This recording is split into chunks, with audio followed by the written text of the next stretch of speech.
to begin. You're listening to Magrito Podcast Network, celebrating the culture of Chicanos and Latinos one story and voice at a time. Listen to more Magrito Podcast Network shows over at magrito.net. You're listening to KQBHLP, Los Angeles, California, 101.5 FM, a community service of the Boyle Heights Arts Conservatory, broadcasting live on your FM dial and streaming on kqbhla.com.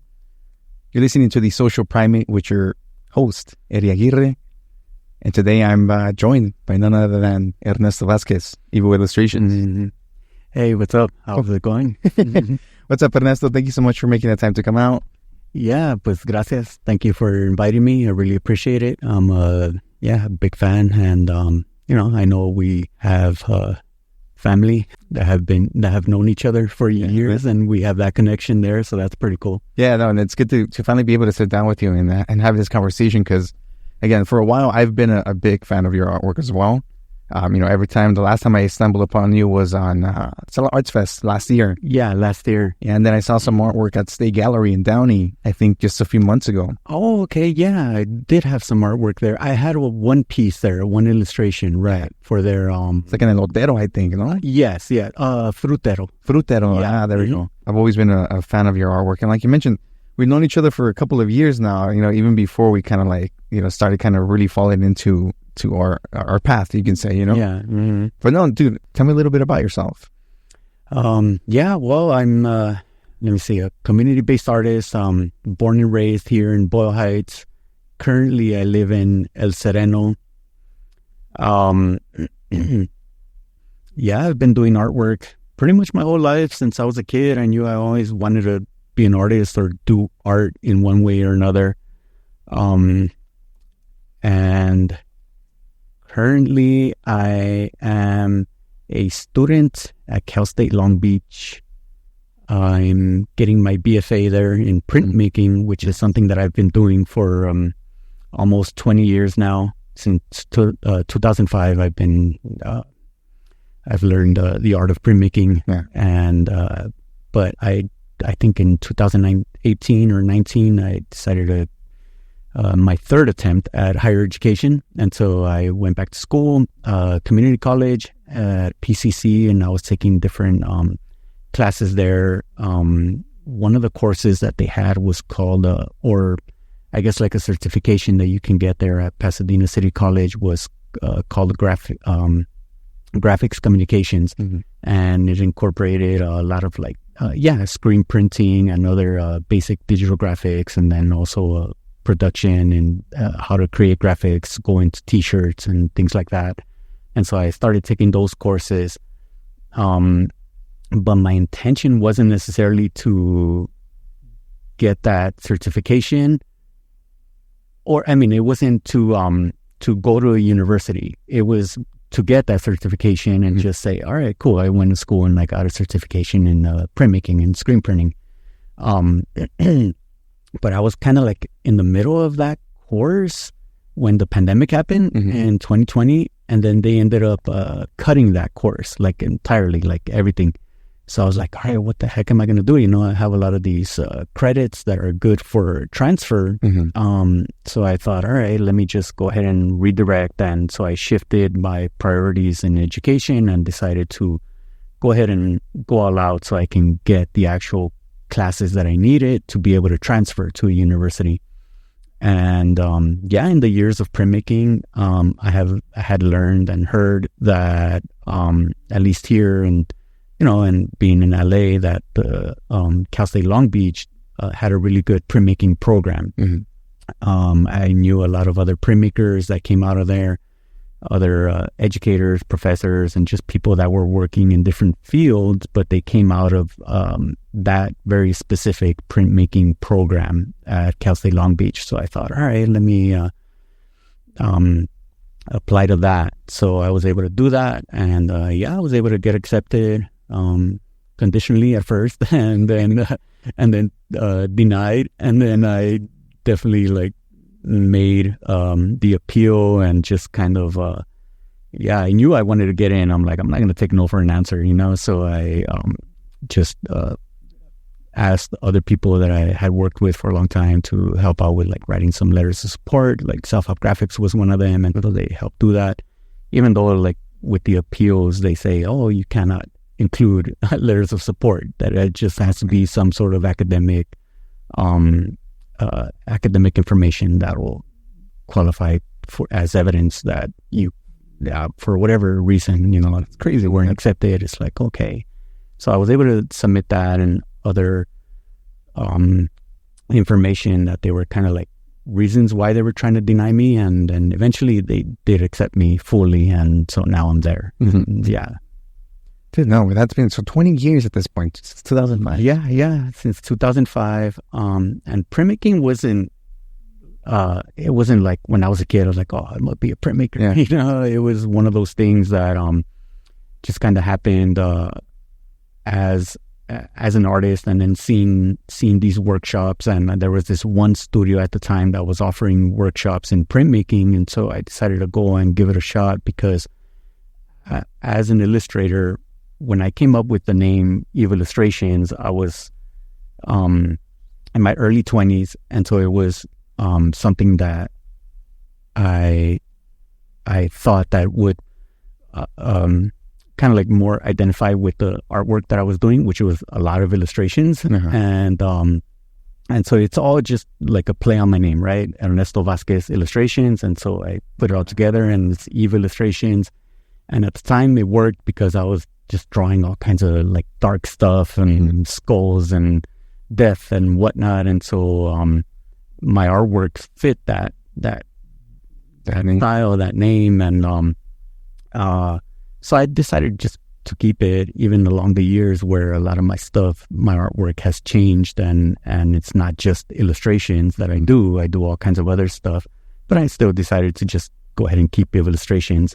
But during that time, when I wanted to get into, when I started taking the printmaking workshops, I thought that printmaking was the best way for me to create reproductions of my illustrations, because they were so graphic, just black and white. And I thought, okay, well, I can do screen printing, convert a lot of my illustrations into screen prints. I can screen print them myself, screen print them by hand. I'll print editions. I'll print them on like good paper. And I just thought that it like gave more of a value rather than them just being digitally printed by like a copier. Yeah, mass produced. Yeah, mass produced in that sense.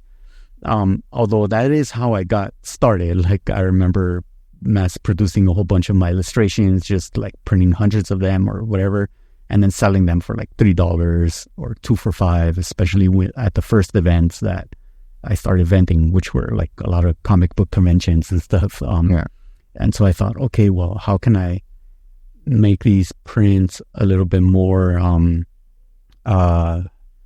just to bring up the value a little bit on them and just give them more, just more oomph, you know, and say like, I produced this myself by hand. And so screen printing or printmaking was one way. And so I saw that this one studio was having printmaking workshops, and I thought, okay, let me go ahead and jump in there. And it really changed my life, because I fell in love with printmaking. I definitely fell in love with it.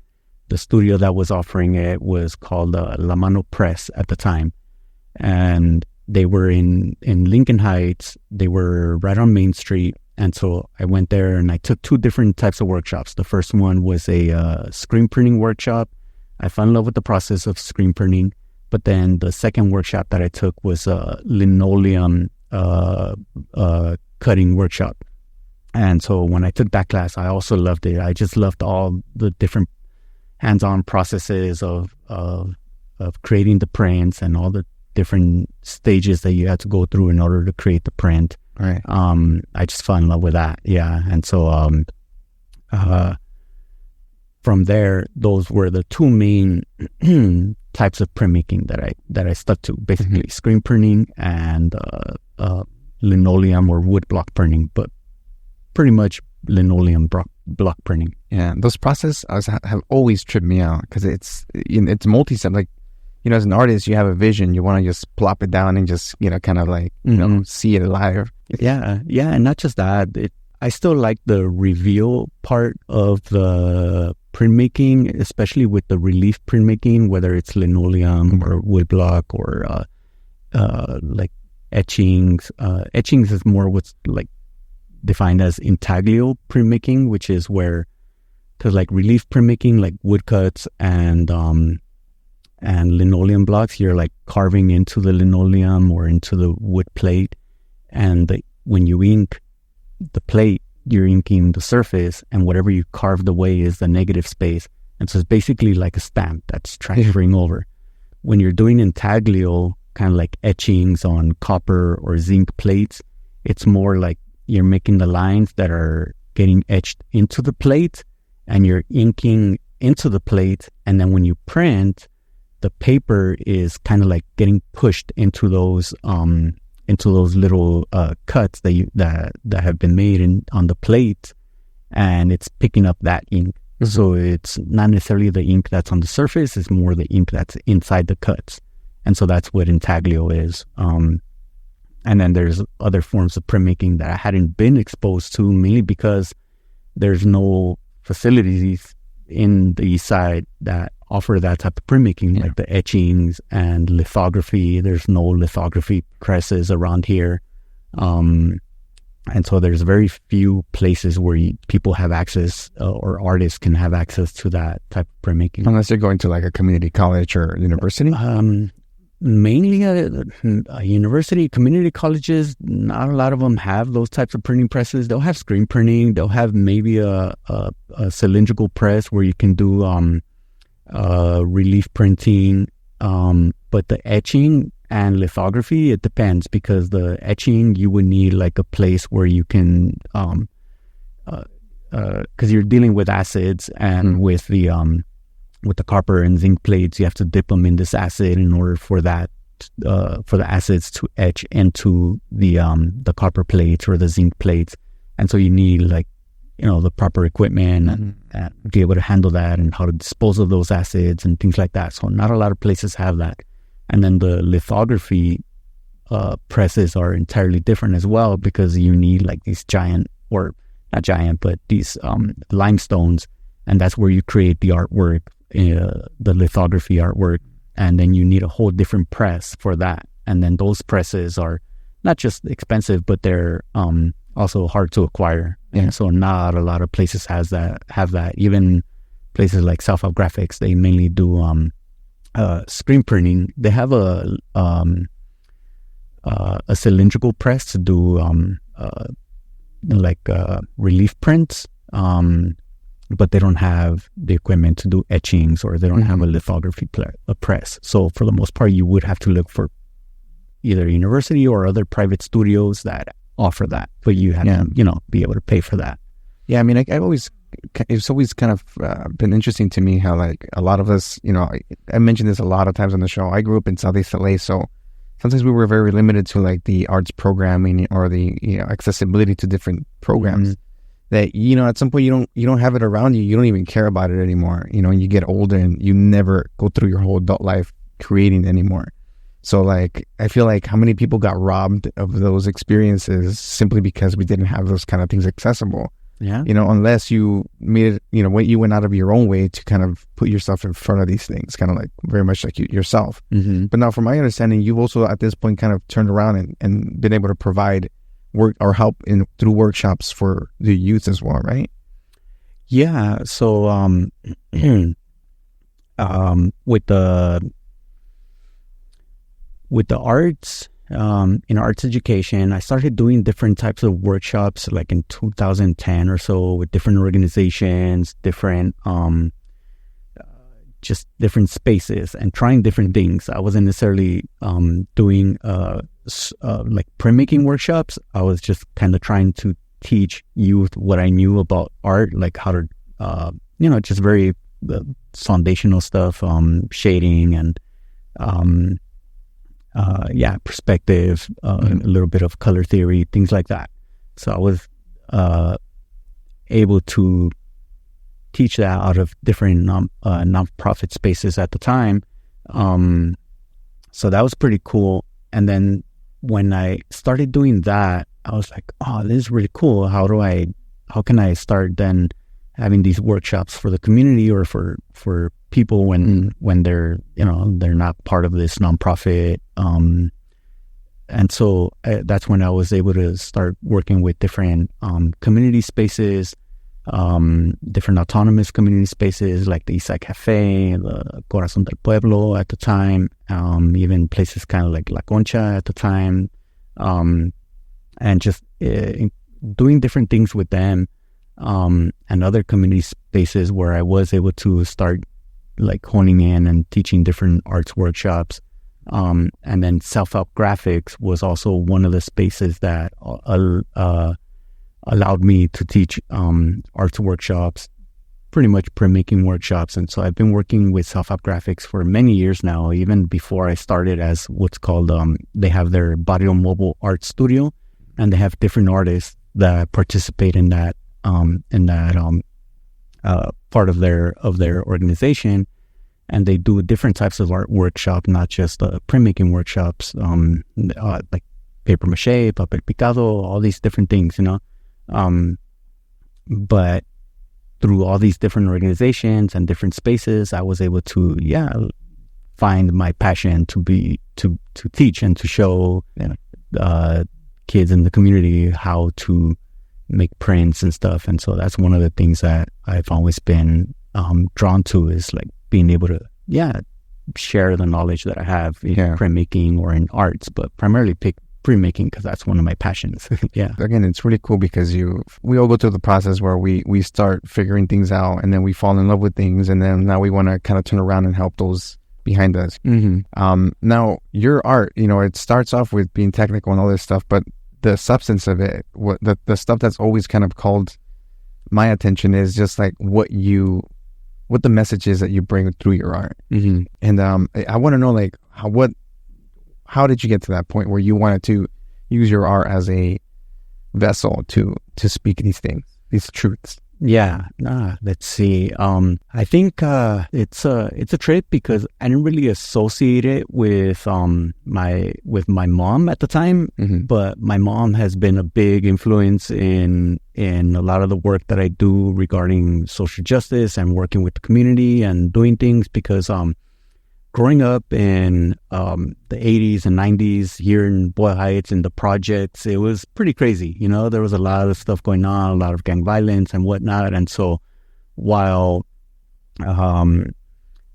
government agencies, while the police and all these other institutions were kind of like writing off and just giving up on the youth, and there was all this gang violence going on, I saw that like the women in these communities, in the projects, Pico Gardens, Aliso Village, Aliso Pico, all these projects that had these rivaling gangs. And these rivaling gangs were basically, for the most part, a lot of like youngsters. I had some of my brothers that were involved in it and stuff. And so you see all these kids just kind of like committing violence against each other. And so the cops weren't coming in to help, or people weren't coming in to help. The government wasn't stepping in to help. On the contrary, they were coming in to just incite more violence, to bring in their own type of violence against the community. And their idea was just to lock all the kids up, just lock everybody up, to throw away the key, the 3 strikes rule at the time, and gang injunctions, all these things that like were against the people of the community. I saw my mom and a bunch of other women from the communities standing together and saying, no, we're not going to accept this. And so they started having a lot of these, what are called caminatas, like peace walks, and just gathering up every single night and walking around the communities just to make sure that the gang members weren't involved in any more shootings and things like that, because it was crazy for a time where it's like as soon as it got dark, you started hearing like all the gunshots and everything, and it was just like a war zone, very much so, and I remember that as like a kid and teenager, but then seeing my mom do this, seeing all these women do this, and then seeing my dad at the time and all these other like men just kind of dismiss things, and my dad also just brushing it away, being like, just let them freaking shoot each other or whatever, who cares, just the whole machista aspect of it. Seeing that and then comparing it to like the bravery that these women were showing, like for their children, for everything that was going on, a lot of that influenced me, but I didn't know at the time, Yeah. And then my family also faced like some police brutality at the time. I remember seeing witnessing the police like very much abuse my family, my mom, and all these things, and all that stuck with me, and I just didn't know how to process it. Yeah. And it wasn't until later where I was able to include that into my art. But when that was happening, this was when I was again like 80s, 90s, early 90s, and then when I became an adult, then that's when I started thinking about it a little bit more. I was in the graffiti scene for a while, so I think a lot of it got expressed that way during my my teenage years and early adulthood. I was very much into the graffiti scene in the 90s, and so I think that was my outlet more than anything. It wasn't like I was out there writing like, oh, fuck the cops or whatever. I kind of was, but it was more my own, we can't cuss. Yeah. Sorry. It was more along the lines of, just writing my name, hitting up my crew and just thinking about that. And so it wasn't really about defying any institution specifically or anything. It was just more actively for about 5-6 years, up until I was an adult. So everything was just kind of like community service and I had to go to court and do all these things, and then just community service. But once I turned 18, I was like, oh man, if I get busted now, it was when it gets real. And then that's when they were pushing for it to be a felony. And so I'm like, all right, well, I definitely don't want that to happen. So I was very careful for a couple of years, but then I had my daughter and I was like, all right, I better chill out. So I chilled out with the graffiti, still appreciate it to this day, incorporate a lot of it into my artwork. Mm-hmm. But that wasn't where I was like expressing my anger towards the institutions, towards like what's going on and all these like injustices happening to our communities, to people of color, to all these things.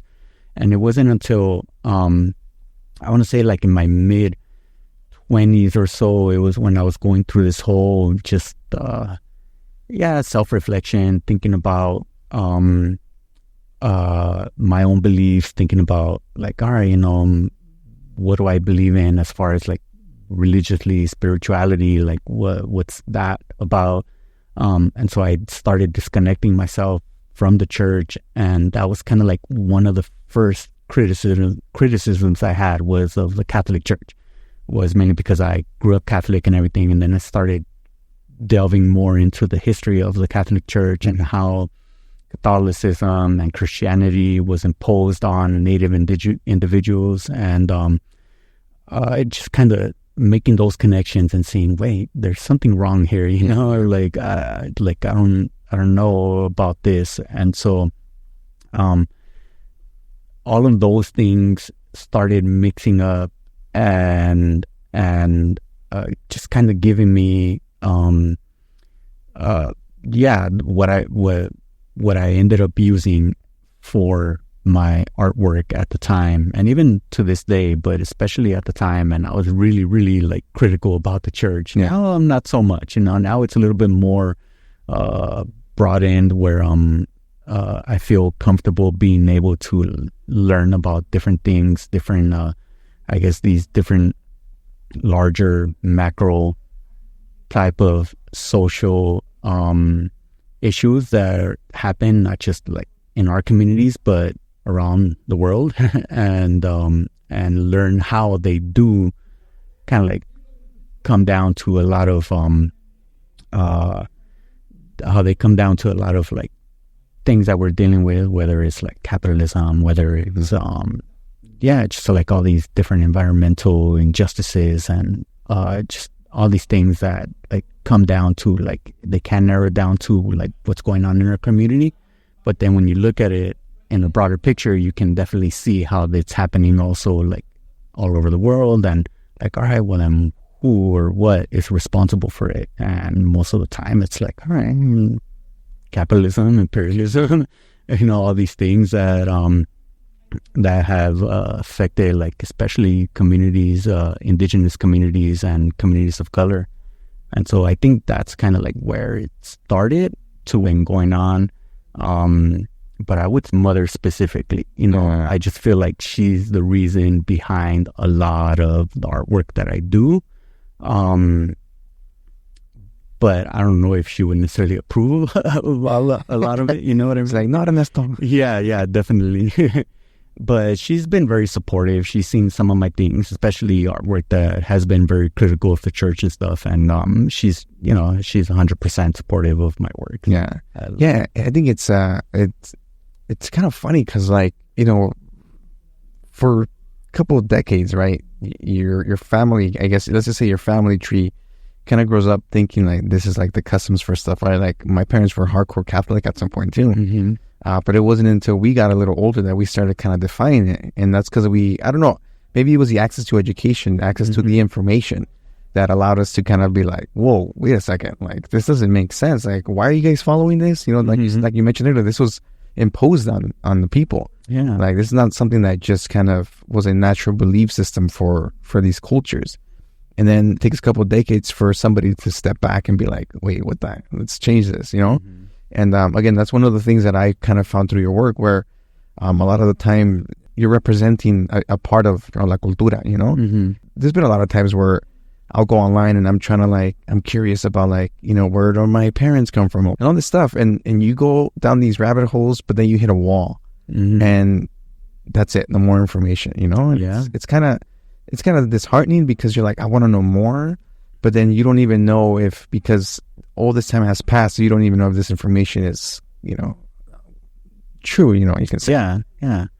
Yeah, it's a trip because when I first started, again, going down that path of kind of like separating from the church and incorporating a lot of what we would call like cultural artwork, iconography and images into my own art, a lot of it was just kind of like what we initially get introduced to, which is like, we're from Mexico. My family's from Mexico. Both my parents are from Mexico. They're both from the same pueblo. It's called Estipac in Jalisco, and so they're both from the same place. And so when I think about when I first got into my the culture aspect, everything is very much like Mexico created this national identity where everything was related and narrowed down to the Aztecs, right? The Mexica, mm-hmm. like everything, the images of the calendar, the everything on the bill, the coins, and all this stuff, right? So everything was very much just like kind of narrowed down to the Aztecs, where there's like tons of other like cultures that existed and still exist, like during the time of the contact with the mm-hmm. Spanish and the Aztecs. And so when that happened, it like I was thinking like, okay, cool. What's my family's connection to the Aztecs? So like how like cool. It's cool that I'm like depicting all these images related to Mexica, related to the Aztecs and everything. I'm like, that's dope, but like I want to go deeper. Like, how do I mm-hmm. find out? And so I started, going down my family tree, and then my father passed away in 2013, the end of 2012. And I had to go down to Mexico with my mom and just settle some things because he passed away in Mexico. And so we had to go and settle the things, legal things and burials and all that. So it wasn't until I was there, and then I ended up getting the birth certificates of my dad, my mom, and everybody, and just kind of figuring, like going through them. And then I saw that my mom, my dad's grandparents, it noted them as being indigenous. And mm-hmm. I'm like, okay, indigenous, that's all right. Your great grandparents? My grandparents. Oh, grandparents. Yeah, okay. from my dad's side.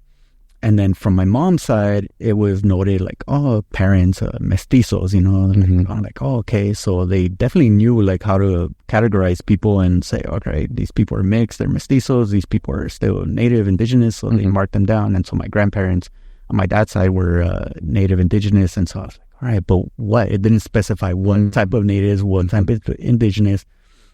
And so then that's when I started looking into like the history of the native indigenous communities there. And then there's like this Huichol community in the pueblo where my family's from. So I was like, cool, are we Huichol or what? Let me look into that. But no, the Huichol school was established in the 80s there by this nun and so she set up like a school, but it was mainly meant for Huichol people, Huichol youth. And the Huichol, it was, I don't know, the way I see it is kind of like a magnet school for Huichol. And they're like brought in from different parts of Jalisco and Nayarit and I forgot what other state that they're brought into that school. But the Huichol, although they might be native to that area, for the most part they weren't. They're like in other parts. And so I'm like, all right, well then what are the native people around here? And so my family the pueblo is located close to what's called what is known as Lake Chapala. The indigenous name is Ajijic. And so that's one of the biggest lakes in Mexico. It's close to Guadalajara.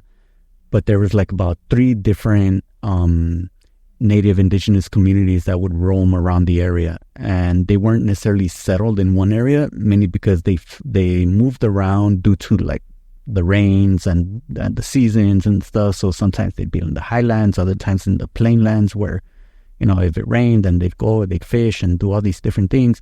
And what I learned about these groups is that they avoided the Mexica, they avoided the Aztecs, and they didn't necessarily want to interact with them because then they had to pay tribute to them.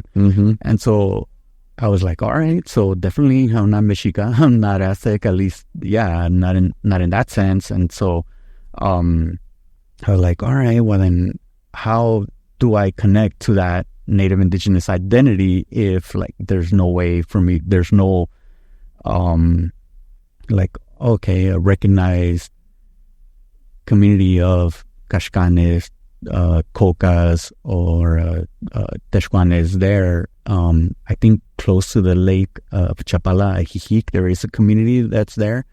But again, I can't go and start saying, hey, you know, I'm one of you guys. It's like, no, the diaspora of like all the different people that had to like leave Mexico and they're now spread across the United States and everything. It's like, all right, well, how do we then reconnect? And so that's been one of my journeys, just trying to figure out, okay, how do I reconnect to that? So I that's one of the reasons I incorporate a lot of different like images of different cultures from Mexico, Mesoamerican cultures, or even current cultures that like are living and thriving in Mexico, and that's not always necessarily related to like Mexica. Yeah, exactly. Yeah, I mean, you know, just a little side note on my end. Like, my mom visited Mexico this last month, and you know, when she was out, I was like, "Yo, ask my grandpa like where his grandparents or his parents are from. You know, I need to know this info." Yeah. So she gave it to me, and you know, they've been in Morelos, Cuautla, Morelos. So I kind of traced back down. I'm still in the process of trying to figure out how deep it goes, but I mean, apparently, I think there were a group of indigenous people called. I don't even know if I'm going to pronounce this right, but Tlahuica, something like that. Yeah. And I was like, all right, cool. That's a start. Because, you know, up until now, I was like, you know, where do we fall on there? Yeah. No, but again, it's one of these things that I'm barely kind of scratching the surface trying to figure out. And the same thing with like pronunciation and like the way you say these words. Like sometimes I feel embarrassed that I'm not able to like pronounce them. And I'm just like, where can I learn this? And I'll go on YouTube and you get like this white version of like the voice that says Shipili or something. Yeah. You know, like what? You know? Yeah, no, definitely. I think during the pre-pandemic, and then during the pandemic, I was able to participate in some of these like Nahuatl courses taught by different individuals. And so it was really cool, kind of like learning about the history of Nahuatl, about how it's still very much like a spoken language in Mexico. There's still millions of speakers that speak the language. And then how there's, like the different types of Nahuatl, like something that I hadn't known at the time. And then there's like what's considered like the classic Nahuatl, which is the Nahuatl that was spoken in Tenochtitlan or Mexico City at the time of the conquest. And so during that time, that was kind of like the common Nahuatl that was spoken and understood around those regions. And then there was other Nahuatl that were also spoken and still are. The Nahuatl that the individual was teaching was a Veracruz style Nahuatl.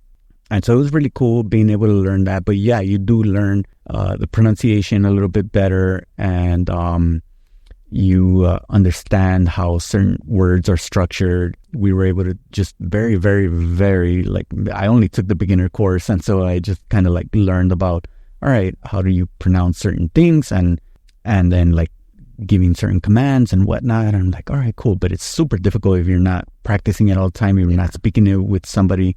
But what I do like is that I'm like, all right, cool. At least I know the TL, how it's supposed to be kind of like pronounced, and all these other just like grammatic and pronunciations. So like they just kind of help out with that. So it's been very, very cool, very helpful with that. But again, it's like, the Spanish was also something imposed on us, but then it was also a trip, like here being in the United States, where you kind of like, all right, Spanish was my first language, and then learning it, speaking it in school and everything, but then all of a sudden during the 80s, they cut off where it was like, okay, no, I can't speak it anymore, and now we're just going to learn English. And it was like, all right, I guess. I didn't necessarily know at the time. I was just kind of like, all right, whatever, I'll speak English. I can speak English, that's fine, so I just went from speaking Spanish to then speaking English. And although both languages aren't necessarily our native languages, but it's really cool to be able to reconnect and learn a little bit about the Nahuatl language, and just learning how to say Tenochtitlan. And then I've had other professors that are art history professors, and they're art history professors of like Mexico and Mesoamerica, and they still don't pronounce it. They like Tenochtitlan, and like all these. I'm like, okay, that's not how you pronounce it, but all right, whatever. I know you're the professor. It's cool. In the whole reconnecting part, it's been a big part of my personal journey the last, let's just say 3-5 years. Just really trying to move in my reality or my world with purpose at this point. I feel like I feel more comfortable knowing that it is part of my cultura, like it's my background. And for a long time, I've said this before, I used to kind of like reject it for a while. Like I didn't want to be like I know I was brown, but I didn't want to be known as a brown guy, you get in those spaces and you feel certain types of ways. But now I'm like, I am the brown guy, and you carry yourself differently. Yeah. No, it's crazy because it's one of those things that you're also brought up. I was brought up like hearing that, like, oh, you don't want to be an Indio, it's like, you don't want to be that. I remember my dad, again, which is funny because his mother, my grandmother, and his father are native indigenous or super Indios. And I remember my grandmother, and she straight up looked like I remember meeting her when I was young. She passed away when I was I think 10, I remember, something like that. But before that, I remember going to Mexico and seeing her, and she straight up looked like the grandma in Coco, and it's like she straight up looked like that, super native, indigenous looking. But my dad would always talk smack about when we lived in the projects, there was like this whole family that were very native, indigenous looking. And he'd be like, no, esos indios and this and that, no quieres ser como ellos. And I'm like, oh, okay, cool. So I always had that in my head, like, okay, being native, indigenous, looking like anything that represented something Indian was bad. So yeah, I totally understand. It was one of those things where it's like, all right, that's bad. I definitely don't want to identify with that. You want to assimilate to Americanism and just be here in the United States and like do what you're supposed to be here. And but that never sat well with me. It never really did. And so once I started embracing that, it's like, this is where I feel the connection. And it was one of those things that I feel like I started becoming more connected was when I started being a part of the Warriors Community Self-Defense Program, because we did want to incorporate different Native Indigenous teachings to the youth. And so we would incorporate a lot of like the smudging and burning sage and doing these different types of Mayan forms of meditation. And so we share like these different stories with the children, like different folk stories from different regions and all these different things, that was really cool. And that made me, I was incorporating into my art already, but it wasn't until then that I really felt like that connection and really felt like, sharing this knowledge with others, with youth, especially with children. And it just felt so good. And I just wanted to learn more and wanted to just kind of embrace it a lot more. And I feel like I have ever since, and just kind of making it definitely a part of me and my identity. And it's just something that, again, I'm still going through it. I'm still like walking that path, going through that road, and just figuring out like, okay, what does it mean then? If I'm identifying as a indigenous Chicano, like how am I supposed to not necessarily act or anything, but just like, all right, what does that mean then? And I think everybody is gonna have to figure it out on their own. Right. It's not something like I can subscribe that to somebody else and be like, you're supposed to do it this way. It's like, no way, it's like, however you're going to connect to it, it's going to be different than the way I connect to it and how I identify to it. Right.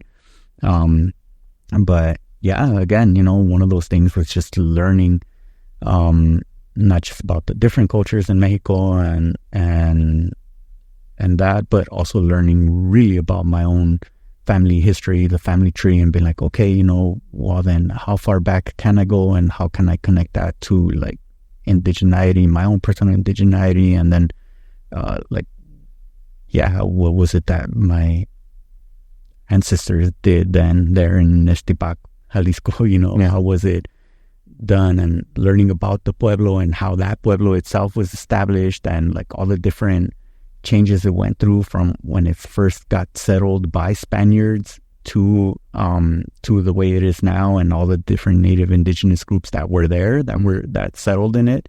It's just really cool, like learning about it, and I feel like that gives me like more of like, all right, cool, I'm comfortable with myself and my identity and connecting to it, but how am I going to represent it then? Because at some point it does kind of not. I mean, I take that back. I was going to say it feels like a responsibility in a sense. I mean, which in a way it can, because I mean, if you know this information and you decide not to chase it, then you are kind of just dropping the ball on like hundreds and thousands of years of your ancestral heritage. You're just like, and just to touch base on the whole thing that you mentioned that your dad would say, like about just try not to show that you're indigenous in a way, right? Like it's crazy because you read history books and you see that they were forced to cut their hair to abide by the church now, and like they can't speak their own language anymore, and those were forms of violent assimilation, but now you look at it now and it's kind of hard for you to be like, oh, we're being assimilated. But when your parents are completely like on the line where they're like, hey, you can't be acting like this, or they're changing their ways just to make sure they fit in here, I think that's just another way of the assimilation continuing to happen in modern times, Yeah, certainly. Yeah, so, one of the things that not just I, but me and my partner wanted to do for our children, I have my two baby boys, and is give them Native Indigenous names. That way, they won't be confused as far as their identity, and they'll know like exactly what their name means, what it represents. They both have like very powerful meanings, and they both also have just that connection to their ancestry, and that I feel like is something that I was able to give them, and I'll continue to share and that knowledge. But it's something that's like, all right, you're never going to be confused about your identity, you know, because this is your name and this is what it represents. And both of them, you know, they're going to know growing up, like, yeah, you know, I come from this lineage, and I'm, you know, this is my name, this is what it represents. It's something very powerful, and it's something that was given to me, and, you know, it's not something that anybody can take away. It's exactly it. Nobody can take that away from you. And it's natural as a person, as a human, you get attached to your identity, right? That's this is you, you know, so it's personal to you. So again, at the end of the day, you're with each generation, you're removing yourself away from that heritage if you don't face it, you know? And again, it goes back to the whole point where I'm saying about it. Sometimes it does feel like a responsibility, because if not you, then who? You know, if after you there's nobody else, then that's where it ends. No, that's definitely true, and it's cool because I, like with my sons, when we gave them their name, we knew people were going to have trouble pronouncing the name, you know. So we have nicknames for them that are shortened versions of their names. Although I have learned and spoken to other people that have native names or speak Nahuatl and stuff, and they're like, oh, you know, like shortening somebody's name is not, or giving them nicknames of their native indigenous, like the full name, it takes away from the whole meaning, you know.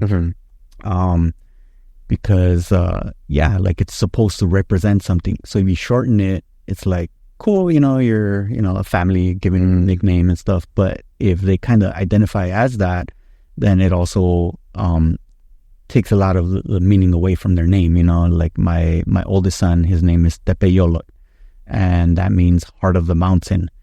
And so we call him Tepe for short, and it just means mountain, you know, which is cool, but it's not as cool as heart of the mountain, you know what I mean? And so my baby, his name is Tlahuiltochtli, and that's illuminated rabbit or light of the rabbit.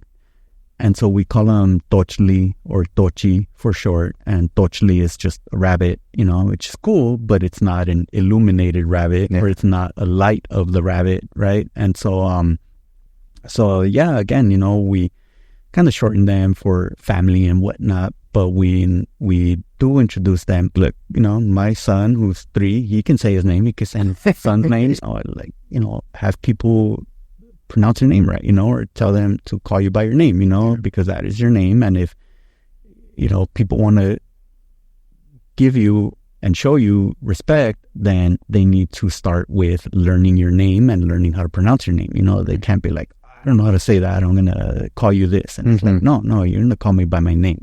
This is my name. And if I say, yeah, you can call me Tepe, cool. Then call me Tepe, or you can call me Tochi or whatever, you know, but that's me giving you permission to call me that, you know. That's like, otherwise, call me by my name, you know. And same thing with me, like for the longest time I was known as Ernie. You know, my family, they still know me as Ernie, friends, and very few people that I know in the most recently in my life call me Ernie. Everybody just Ernesto, you know, because I introduce myself as Ernesto. So I will, you know, I'm like, hey, you know, like, call me Ernesto. That's how I introduce myself to you. That's how you know me. Then call me Ernesto. I'll be cool if, you know, we get to know each other and you're like, hey, can I call you Ernie? Like, sure, go ahead, call me Ernie, you know, because my family and old friends and some people that I know still call me Ernie. So I'm cool with that. I'm like, but no, you know, like, we're not that cool yet. So if you know, if I introduce myself to you as Ernesto, then call me Ernesto, you know, So it's something like that, you know, but definitely like with the native indigenous name. No, I mean, it's identity is one of those big things. I mean, it's what we think makes us. Yeah, man. Well, with that being said, Ernesto, thank you so much for making the time to make this conversation happen. I know you have a few events that you're going to be showcasing some artwork, right? Yeah, so a few events where I'm going to be showing some art, but I think one of the major things that I'm working on is the Eastside Print Fair.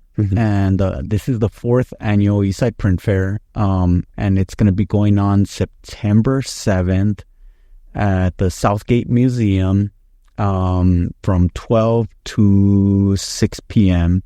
So yeah, that's the Eastside Print Fair. And so I started the Eastside Print Fair in 2019.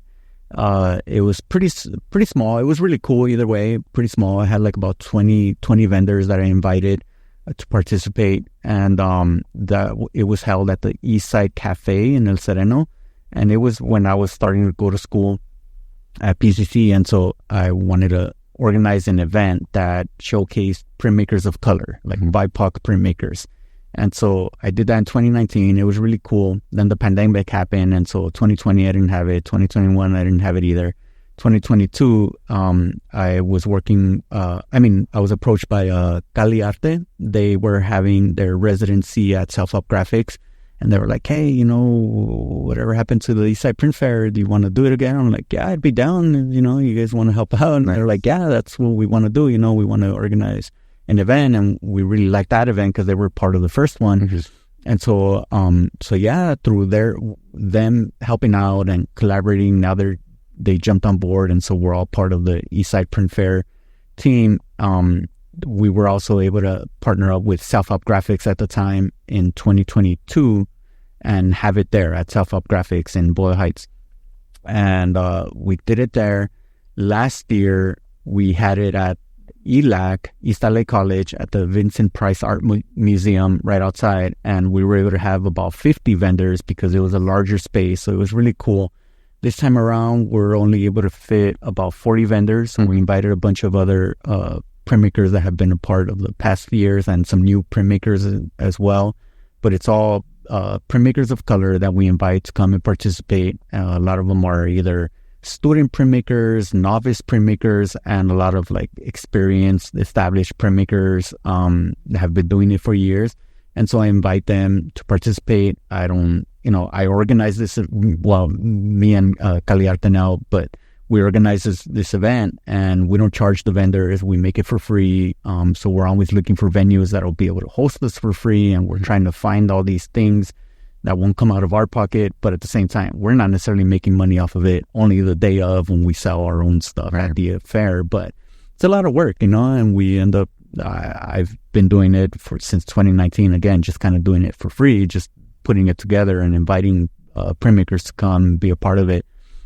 And it's been growing every year, so I'm very happy with that. Yeah, I'm very, very happy with that, but still kind of keeping it at a grassroots level where we can manage it ourselves, but eventually definitely want to make it large enough to where the people organizing it can get compensated for it. Like I would like to get compensated for all the time that I put into it, So I'm sure that'll come with time, but I don't want it to be at the expense of the artists that are participating. I don't want to charge them to set up a booth and whatnot, because that, I feel like as a vendor, as an artist, that's also one of the things that I dread is like, shelling out like $100 or a couple $100 or a few $100 to a booth at an event to get a spot. And then if I don't make that money, or if it's slow, whatever it is, and then I'm losing out, or I might break even, but it's like, I didn't want to break even, I want to make money, Right. And so that's one of the things that I didn't want like other printmakers to worry about, especially if they're student printmakers or novice printmakers that are just getting started and say, hey, I just have like a table or half a table of stuff, like, I don't know about paying $100 to vend. Like, no, don't worry about that. So one of my main mission and vision of this print fair was to invite printmakers of color, have them be able to set up for free, have them be able to like just kind of create community amongst themselves, network, and just be able to make this grow more, because I love self-op graphics, but if we can have a self-op graphics type of organization or space in every community where people can go and print and whatnot and do all these things, and that's my ultimate visual for it. Yeah, definitely. No, well, Ernesto, thank you so much again for making the time. For people to find you on Instagram or anywhere on social media, where can they find you? Yeah, so on Instagram, I'm under Eve Illustrations 323. They can also find the Eastside Print Fair under Eastside_Print Fair. That's all on Instagram. And then my website, is the same, evillustrations.com. Awesome. Well, again, Ernesto, thank you so much for the time. This won't be the last time we have you on the show. And everybody listening, you're listening to KQBHLP, Los Angeles, California, 101.5 FM. You just finished listening to The Social Primate, and we'll see you guys next week.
I didn't mean to cause you any harm, but knowing I made you cry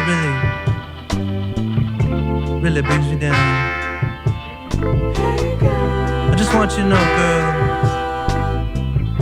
eres mi amor eterno. And hope that one day you let me in your heart again.